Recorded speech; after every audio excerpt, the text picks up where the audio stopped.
Hey, what's up everyone? It's your girl Brain Shanae, and today I wanted to share with you my Asian Readathon TBR, so please stay tuned.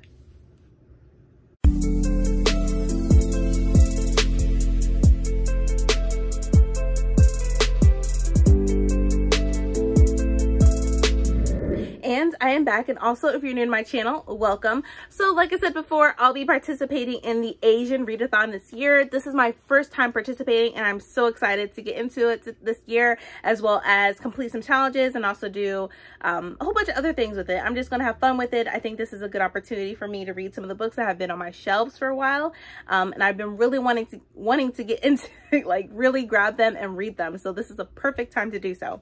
So for the challenges, we have the first one. It says read any book written by an Asian author. 2, read any book featuring an Asian protagonist. 3, read any book written by an Asian author in your favorite genre. 4, read any nonfiction book written by an Asian author. And 5, read any book written by an Asian author that's not US centric, which pretty much means that within the book, the location cannot be in the United States. That's what I'm assuming anyways. So for pretty much all these challenges, except for the 4th one, I'm still looking for a nonfiction book. If you have one in mind, let me know down the comments down below, so that way I can get into some of these, to find a nonfiction book that I really want to get into and read. I've been looking at a couple of them, but I'm not really sure, but who knows, I might just read both of them. But yeah, if you have any suggestions, let me know down below. Pretty much all these challenges, I might combine them in a way, because it even says these challenges can be combined if you want to make it even easier, which I feel like I need to make it a little easier for myself because I feel like I'm gonna be reading so much in May, so pretty much with the Asian Readathon, this will be happening May 1st all the way to May the 31st, so the entire month. So we have the entire month to read all the amazing and fantastic books for this Readathon. So the first book that I plan on reading, and I've been wanting to read forever, is These Violent Delights by Chloe Gong. Now this is a story, this is a Romeo and Juliet retelling, which is located in Shanghai during the 1920s, I believe. And this is also the Fairy Loot edition, so it's a little bit different than the original cover. And then if you take the dust jacket off, it has like the, you know, pretty much the reversible dust jacket. But let me go ahead and read the synopsis for this book, just in case you haven't read it or you've been planning on reading it. So it says the year is 1926, and Shanghai hums to the tune of debauchery. A blood feud between two gangs runs the street red, leaving the city in chaos. At the heart of its 18-year-old Juliet Kai, a former flapper who has returned to assume her role as the proud heir of the Scarlet Gang, a network of criminals far above the law. Their only rivals in power are the White Flowers, who have fought the Scarlets for generations, and behind every move is their heir, Roma Montagov, Juliet's first love and first betrayal. But when gangsters on both sides show signs of instability, culminating in clawing their own throats out, the people start to whisper of a contagion, a madness, of a monster in the shadows. As the deaths stack up, Juliet and Roma must set their guns and grudges aside and work together. For if they can't stop this mayhem, then there will be no city left for either to rule. And it even says, like a little blurb, it says, perfect for fans of the City of Brass and Descendant of the Crane. This heart-stopping debut is an imaginative Romeo and Juliet retelling set in the 1920s, Shanghai, with rival gangs and a monster in the depths of the Hangpu River. So yeah, I'm definitely looking forward to reading this. I don't know why I haven't picked it up, but like I said before, this is a perfect time to do so. So I'll be reading this. Next book that I'll be planning on reading, this is pretty much fits all the challenges. I'm combining them all, like I said before. So this next book that I have in mind, I've been wanting to read this for a long time. Like I said, most of my TBR is going to be books that have been on my shelves, and I have not read them, and I really need to, because I've been wanting to read them. So the next book is We Hunt the Flame by Hafsa Fazal. This is located in Saudi Arabia. So I'm definitely looking forward to reading this book as well. And so for this one, I'll read the synopsis. It says, people lived because she killed, people died because he lived. Just that alone got me enticed into reading this book. So it says, Zafira is the hunter, disguising herself as a man when she braves the cursed forest of the Ars to feed her people. Nazir is the Prince of Death, assassinating those foolish enough to defy his autocratic father, the Sultan. If Saphira is exposed as a girl, all of her achievements will be rejected. If Nazir displays his compassion, his father will punish him in the most brutal of ways. Both Saphira and Nazir are legends in the kingdom of Ariwa. I believe I'm saying that right. Ariwa, but neither wants to be. War is brewing, and the Aris sweeps closer with each passing day, engulfing the land in shadow, while Saphira embarks on a quest to uncover a lost artifact that can restore magic to her suffering world and stop the Ars. Nazir is sent by the Sultan on a similar mission: retrieve the artifact and kill the hunter. But an ancient evil stirs as their journey unfolds, and the prize they seek may pose a threat greater than either can imagine. Set in a richly detailed world inspired by ancient Arabia, We Hunt the Flame is a gripping debut of discovery, conquering fear, and taking identity into your own hands. So I've been wanting to read this for a while. This came out maybe last year or 2 years ago. I'm not really certain, actually.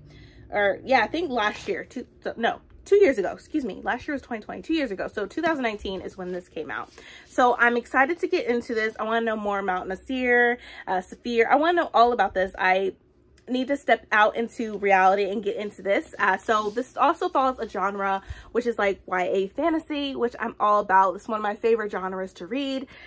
So I felt like this is a perfect time to read this. So yeah, so we got We Hunt the Flame. Next book, and possibly maybe my final book. I'm not sure. I might add a little bit more to this TBR, to be honest with you, because it's fun. I'm just excited. So the next book, which I just have to read because I'm reading the first book, I'm going to be reading We Free the Stars by Hafsa Fazal. This came out this year. So yeah, I gotta know what happens. This is the conclusion of the duology. So I'm just wanting to get into it. I want to know what happens. I want to know about Saphir and Nafir and their relationship, because there is like a love type of romance within this book, which I'm all for. I love a little bit of romance in books. Who doesn't? But yeah, so We Free the Stars. This is the second book and final book of the duology. And it says, darkness surged in his veins, power bled from her bones.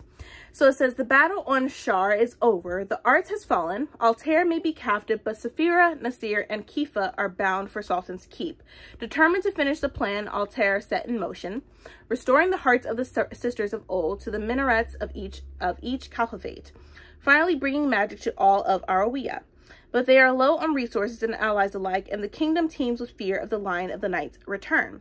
As the Zumra plots to overthrow Arawiya's darkest threat, Nasir fights to command the magic in his blood. He must learn to hone his power to wield it against not only the lion, but his father as well, trapped under the lion's control. Saphira battles a very different darkness, festering in her through her bond with the Jarawat. It hums with voices, pushing her to the brink of sanity and to the edge of a chaos she dares not unleash. In spite of everything, Saphira and Nasir find themselves falling into a love they can't stand to lose. But time is running out, and if order is to be restored, drastic sacrifices will have to be made. Lush and striking, hopeful and devastating, We Free the Stars is the masterful conclusion to the Sands of Aria duology by New York Times bestselling author Hafsa Fazal.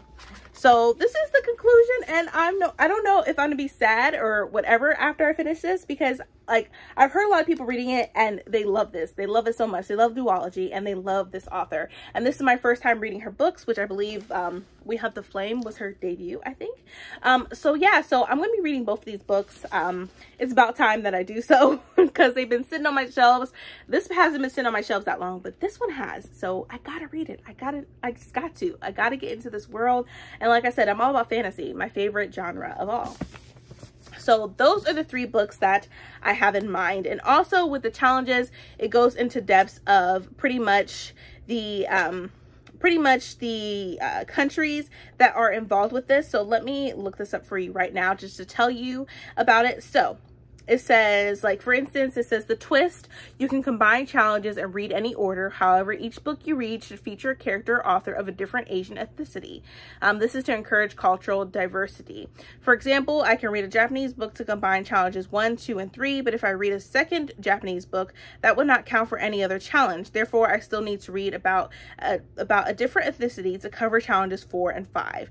Not sure what counts as Asian? You can refer to this list below, which it goes into pretty much the different countries that are included within this.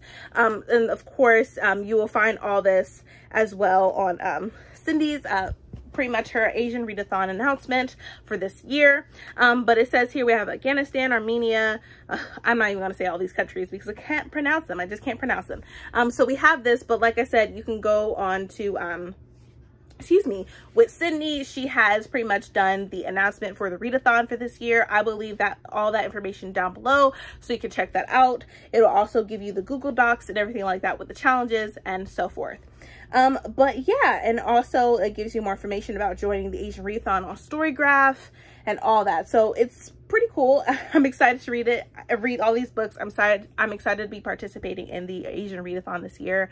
I definitely want to be more diverse, which that's what I've been doing, but I still want to continue and I still want to support. So that is what I'm going to be doing. I'm going to continue doing. But that's it, you guys. Those are all the books I plan on reading. Like I said, I might add some more. But like I said earlier, if you know any nonfiction books or any recs that you have for me, please let me know down below because I definitely will be looking into them because I do have some nonfictions that I do want to read, but there's a lot that I want to read. But anyways, I'm excited for this readathon. I'm pumped, excited. I might even read a little bit early, but I don't know. I might just I'll be good and I'll start reading them the 1st of May.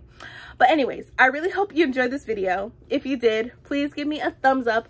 Also hit that subscribe button, that bell to be notified when I upload more videos in the future. But thank you so much for watching, you guys, and please stay healthy and stay safe.